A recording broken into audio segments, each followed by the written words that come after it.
Assalamualaikum warahmatullahi wabarakatuh.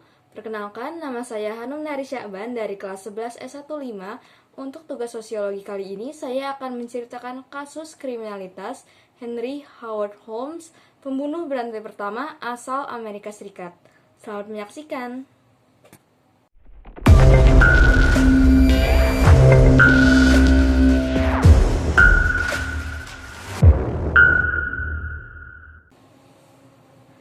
I was born with the devil with me adalah kutipan dari seorang pembunuh berantai bernama Henry Howard Holmes.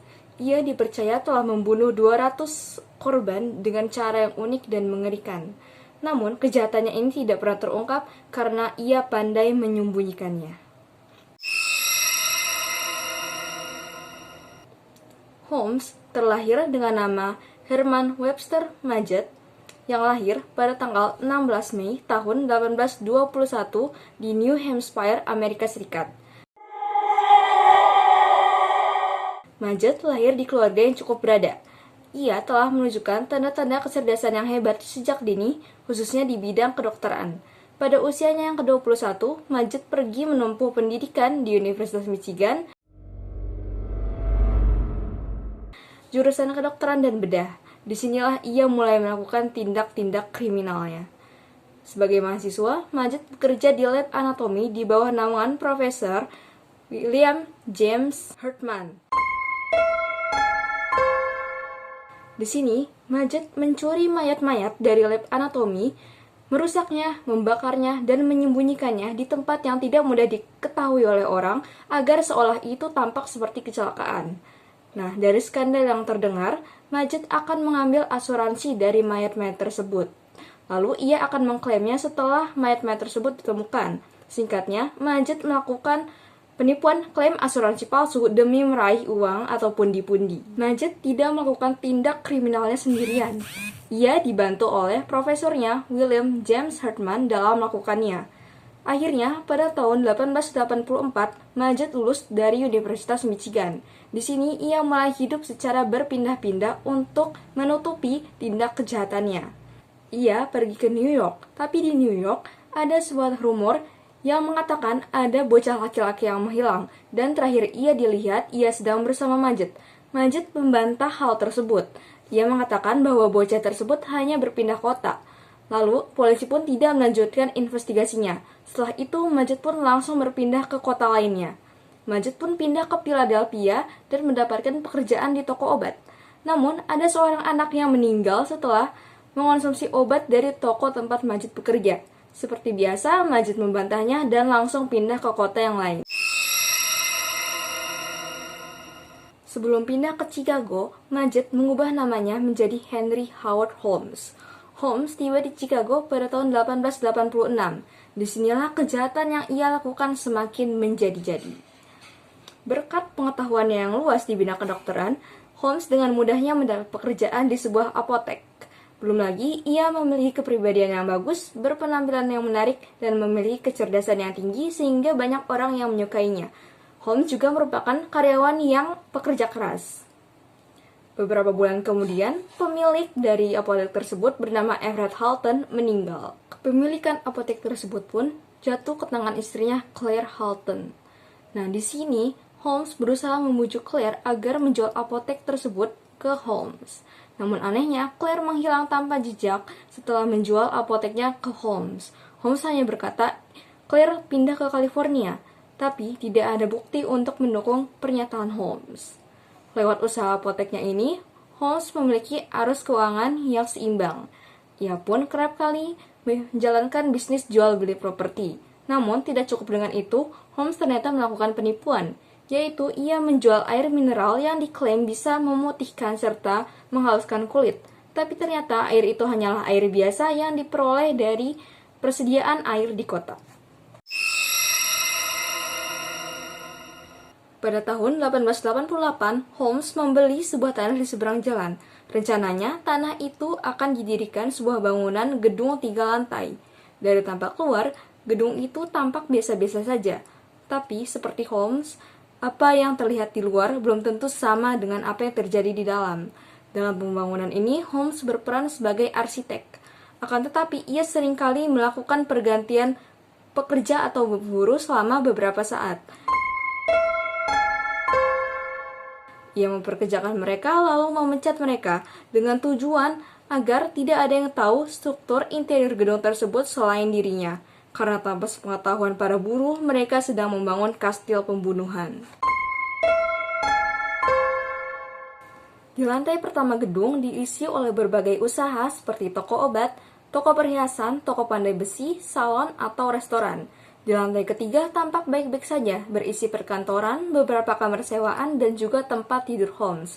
Namun, di lantai kedua inilah Holmes memasang berbagai perangkap dan jebakan yang didesain khusus sebagai tempat pembunuhannya. Beberapa ruangan kamar dipercaya dilengkapi oleh gas beracun dan kedap suara. Begitu juga dengan lorong-lorong yang sangat membingungkan menyerupai labirin dan juga anak tangga yang dibuat sedemikian. Ada ruangan dengan 5 pintu, namun ada juga pintu yang ketika dibuka mengarah ke tembok bata. Namun, yang lebih penting bagi Holmes adalah di beberapa titik ada pintu jebakan yang dapat menjatuhkan langsung korbannya ke basement. Menurut beberapa laporan, basement inilah yang digunakan Holmes untuk menghilangkan jejak atas pembunuhannya. Di bawah sana terdapat tong berisi asam, kalsium oksida, dan juga krematorium. Holmes menggunakan beberapa bahan untuk membersihkan rangka tulang korbannya sebelum akhirnya menyatukannya kembali dan menjualnya ke universitas atau sekolah kedokteran terdekat dengan harga yang tinggi. Namun, bagaimana cara Holmes mendapatkan korbannya? Nah, setelah pembangunan kastil itu selesai pada tahun 1891, Holmes memasarkan iklan penawaran pekerjaan bagi para wanita muda. Selain itu, Holmes juga melabeli kastil itu sebagai tempat penginapan dan ia memasarkan iklan dirinya sebagai pria kaya yang sedang mencari istri. Ketika ada yang tertarik dengan penawaran tersebut, barulah ia melancarkan aksinya. Semua korban Holmes, baik karyawan, tunangan, atau calon istri, diwajibkan untuk memiliki asuransi. Holmes bersedia membayarkan premi asuransi tersebut asalkan namanya tercantum dalam nama ahli waris. Dengan begitu, korban akan dibunuh di ruangan gas beracun dan Holmes akan merampok harta-harta mereka. Korban pun dibawa ke basement, tulang belulang mereka dibersihkan untuk kemudian dijual dan sisa tubuh mereka dilempar ke krematorium. Harta kekayaan korban pun akhirnya diwariskan kepada Holmes. Banyak orang di lingkungan tersebut yang melihat wanita-wanita yang masuk ke kastil Holmes tidak pernah keluar lagi. Tapi, Holmes tidak pernah ditangkap karena tidak adanya bukti ia melakukan pembunuhan. Pada tahun 1893, Chicago diberi kehormatan untuk menjadi tuan rumah atas acara pameran dunia. Acara ini adalah acara budaya dan sosial yang memperingati 400 tahunnya ditemukan Amerika oleh Christopher Columbus. Acara ini bernama World's Fair Columbus Exposition. Acara ini berhasil menarik jutaan perhatian dari seluruh dunia. Ketika mendengar kabar ini, Holmes langsung melihatnya sebagai peluang. Ia tahu para pengunjung akan mencari hotel di dekat pameran tersebut, dan kebetulan kastil miliknya hanya berjarak beberapa mil dari pameran tersebut. Untuk itu, demi mendapat perhatian pengunjung, Holmes merenovasi kastilnya semewah mungkin hingga menyerupai hotel. Pengunjung yang berhasil dibujuk untuk menginap ke hotel tersebut sejak saat itu tidak pernah terlihat lagi. Selain melakukan pembunuhan di hotelnya, Holmes juga melakukan beberapa penipuan. Setelah pameran dunia selesai, ekonomi Chicago pun turun dan Holmes memutuskan untuk meninggalkan hotelnya. Ia pun pergi berkeliling Amerika untuk fokus melakukan penipuan asuransi bersama rekannya Benjamin Pitezel. Dan pada tahun 1894, Holmes pun dipenjarakan, tapi bukan karena pembunuhan yang ia lakukan, melainkan karena penipuan asuransinya. Pada bulan Oktober tahun 1895, Holmes diadili atas pembunuhan yang ia lakukan. Hearst News, salah satu media corot kabar, menawarkannya $7.500 untuk mengakui perbuatannya. Holmes mengaku telah membunuh 27 orang di beberapa negara bagian dan di Toronto. 2 di antaranya adalah rekannya Benjamin Pitezel dan wanita bernama Kate Durk, teman salah satu istrinya. Namun, kebohongan Holmes terungkap ketika tiba-tiba Cat Durk muncul ke hadapan publik dan membuat pernyataan bahwa ia masih hidup dan tinggal di Omaha.